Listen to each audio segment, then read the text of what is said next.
Most people have something they can't bear to hear.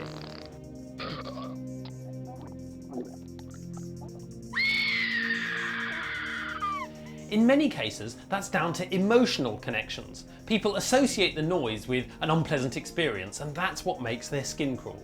But that's not the whole story.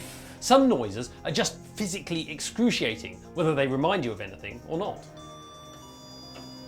The worst noise? Well, it depends who you ask, but for many people, it's this: the sound of fingernails being scraped down a blackboard.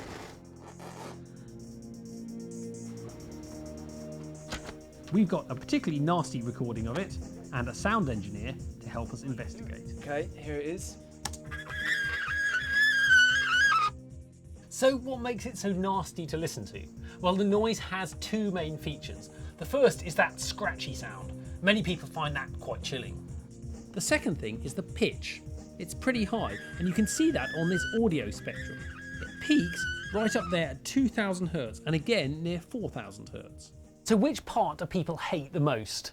Well, some music researchers have helped us separate out the noise into the scratchy part and the pitch, the squeaky part. And to make it a fair comparison, James has made sure they're both exactly the same volume. Now for some victims. So first the scratchiness, okay? Oh my God, it's horrible. That was pretty awful.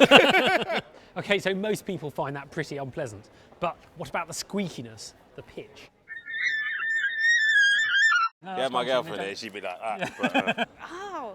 It goes up really high at the end, and it's really, really not nice. And the overall verdict? Well, I'll reveal that in a moment. But firstly, what exactly makes each one unpopular? As you can see from this slow motion footage, the scrapey sound is caused by the fingernails repeatedly catching and then sliding on the chalkboard surface. That's what makes it such a rough, juddery noise, and in tests, people consistently prefer smooth sounds over rough ones. But it's hard to tell why. As far as we know, they're not particularly harmful to our ears.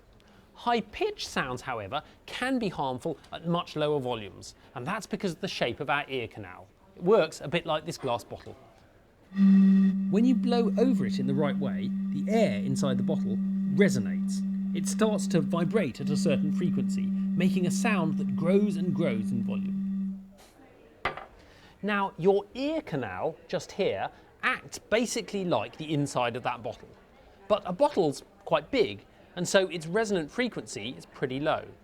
Your ear canal, on the other hand, is really short, and that means that the notes that it amplifies are much higher.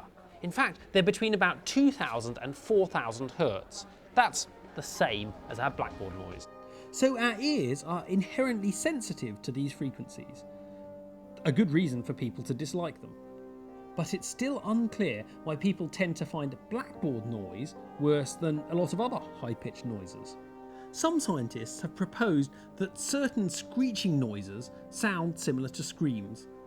This could help explain how the aversive reaction evolved, but so far no research has managed to back it up. Whatever the case, when it comes to scratchiness versus squeakiness, our volunteers agreed with what other studies have shown.